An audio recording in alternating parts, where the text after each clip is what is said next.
Hello everyone, in this video we are going to start with the discussion on differentiability. Let's quickly begin by the definition of a differentiable function. A function f defined on an open interval I is said to be differentiable at a point C lying in I if and only if the limit of this expression fx minus fc upon x minus c as x approaches C exists.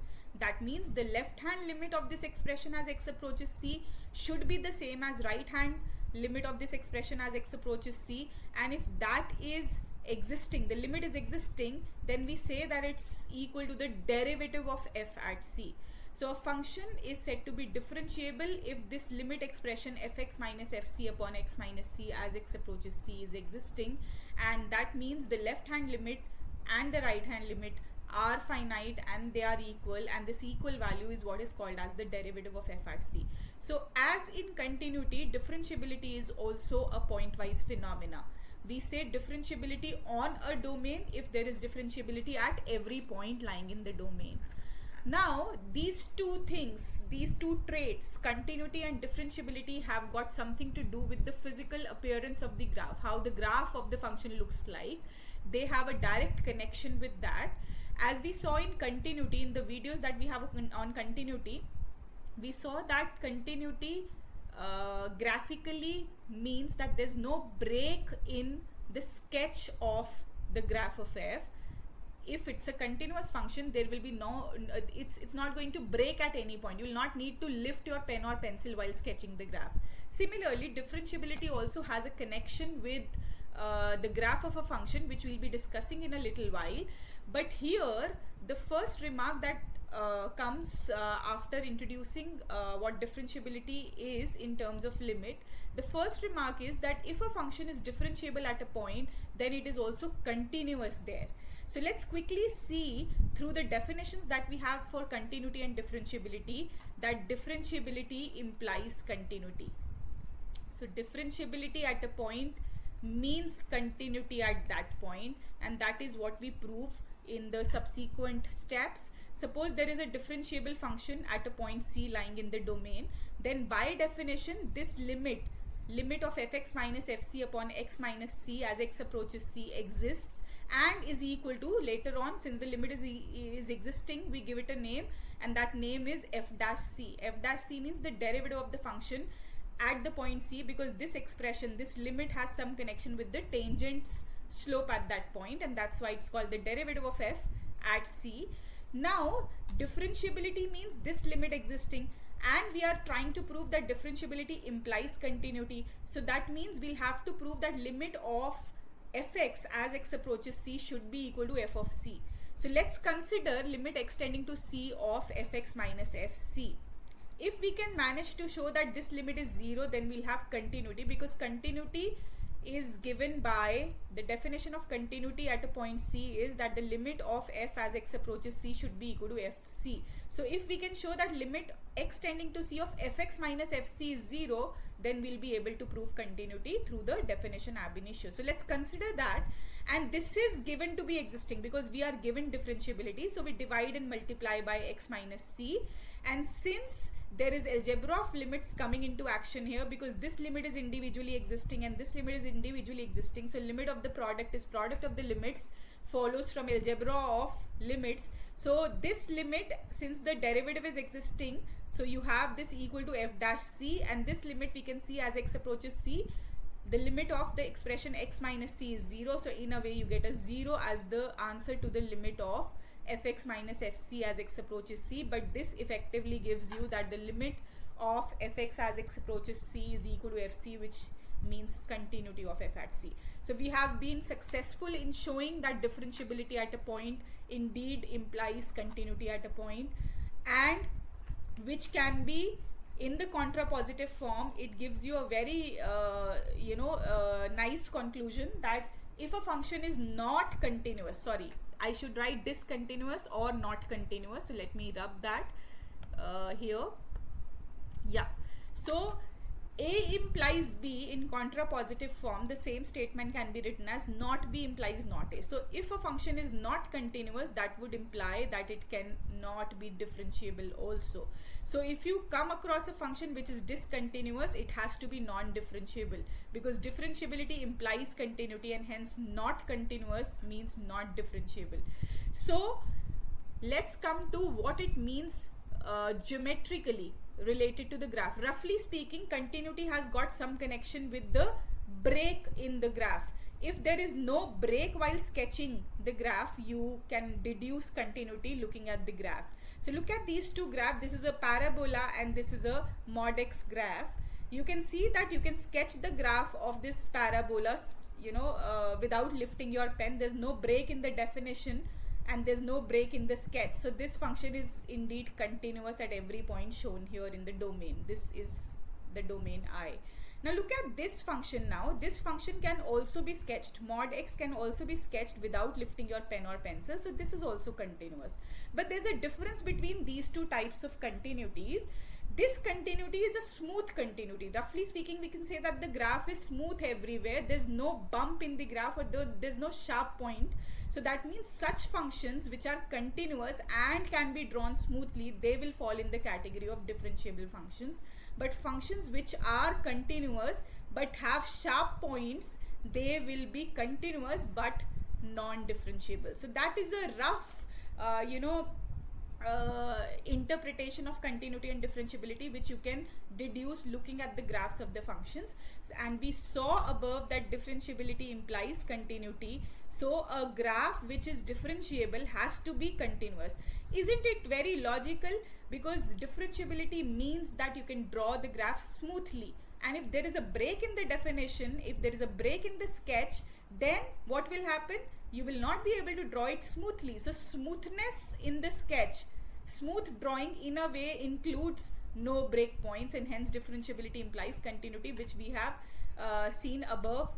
Mathematically we have proved above that differentiability by definition implies continuity. Now the converse of this statement is not true. If a function is continuous, continuity may not imply differentiability. There can be a continuous function which is non-differentiable. You can see here, you can have a sketch without lifting your pen, giving sharp points in between. So this means that continuity of a function does not assure differentiability of the function, but differentiability of a function surely implies continuity. So that is the next thing.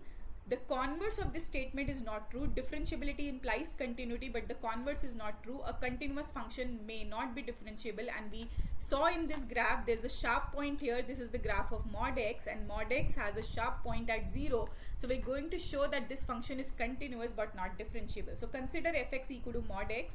We know mod x has this definition. It's the same x if x is non-negative, and it's the negative of x if x is negative. So let's first prove that this function is continuous. Now there is only one breakpoint in the definition, and as we saw in the previous videos, we test continuity of such functions only at the breakpoints. So let's test continuity at 0. For testing continuity, we need to calculate the left hand limit and the right hand limit of fx. But fx happens to be either x or minus x, and both of them at 0 become 0. So that means the left hand limit of the function and the right hand limit of the function and the value of the function at 0 are all equal to 0, and hence f is continuous at 0.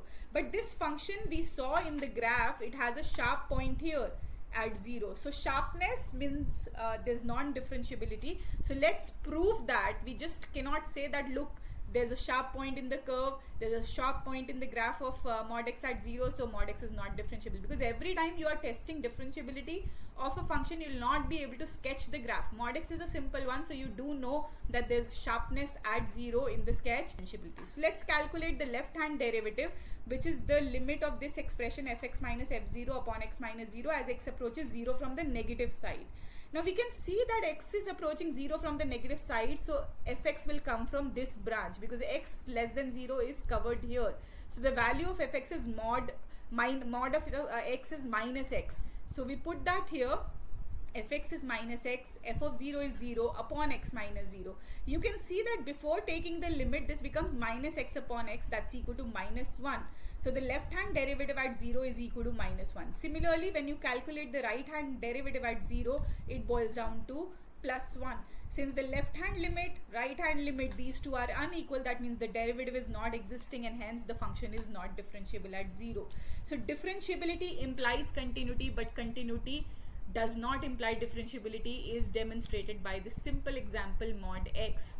Now let's modify this a little bit. I am now changing mod x to something else, and let's see if we can manage to make it continuous, make the curve smooth by doing some kind of composition. And this product x into mod x alone is not differentiable at 0. X is differentiable at 0. So let's see how this product is behaving, and the exercise that is written here tells you that the function, this new function, the product of x and mod x is going to be differentiable at the origin. So let's first write the definition. Since mod x is involved, it is a branched function because mod x is having the value x if x is non-negative. So this becomes x into x if x is non-negative, and it becomes minus x into x if x is negative. So that's the definition of the function given in this question, and we have been asked to show that the function is differentiable at the origin. So let's see, when we calculate the left hand derivative, limit extending to 0 minus of fx minus f0 upon x minus 0, in this case it becomes limit extending to 0 minus of, now since you are on the negative of 0, so this becomes active. This branch is the branch from where you have to take the value of fx. So it's minus x square. At 0, the value is 0 upon x minus 0. So it's basically limit extending to 0 minus of minus x. But you know minus of 0 is same as 0. So this limit is equal to 0. Now let's see what is the derivative at 0 from the right side. Right hand derivative of f at 0. Now this time the value for fx is going to come from the non-negative branch, and that's equal to x square. So you get a x square here minus 0 upon x minus 0, which simplifies to limit extending to 0 plus of positive x, and that's also 0 because minus 0 is also 0, plus 0 is also 0, and luckily the two answers, left hand derivative at 0 is the same as right hand derivative at 0, and both the values are 0. Therefore f is differentiable at 0 and its derivative is equal to 0. So this means f is differentiable at 0. Now let's have a look at the graphs of these two functions. They have been plotted in Wolfram Mathematica here.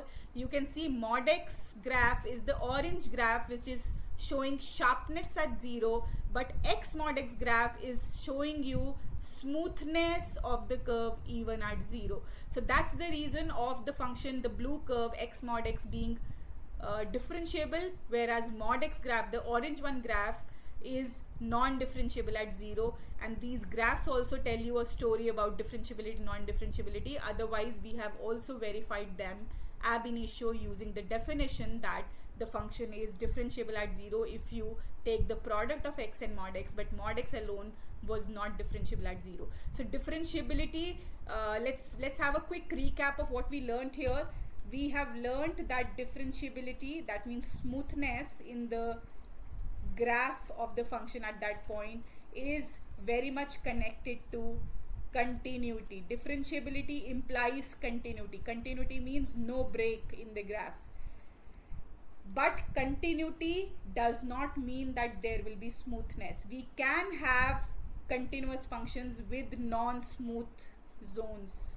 These are all non-smooth points. There are sharp points here, but continuity is there. There's no break in the sketch. So we can have a continuity of this kind, a smooth kind also, and a continuity of this kind also. A continuity of this kind is going to include differentiability in it, and a continuity of this kind is going to be a continuity without smoothness, and that is non-differentiability. So differentiability implies continuity, but continuous curves need not be differentiable, and here continuity implies nothing related to differentiability. It may or may not be differentiable. A continuous function may or may not be differentiable, but if a function is differentiable, it is surely continuous.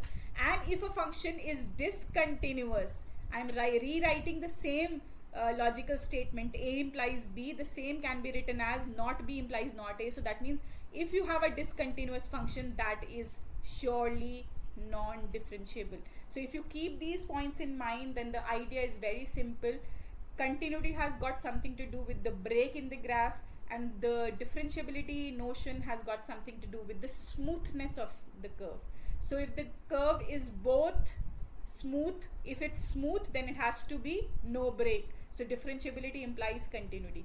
But a continuous sketch may have sharp points. So there may be points which are points of continuity for a given curve, but they may be points of differentiability. So you have to be cautious, and you just have to check the left hand derivative and the right hand derivative and see whether the derivative is existing there or not, to deduce differentiability or non-differentiability of a function at a point. So differentiability as continuity is so differentiability as well as continuity, both of them are point-wise phenomena. So if you say differentiability on a domain, you mean differentiability at every point on the domain, lying in the domain. So that is all about the introduction of differentiability. In the next video, we are going to do some more examples related to testing differentiability or non-differentiability of certain functions at the given points. So if you like the video, please press the like button and share forward. Thank you so much for watching.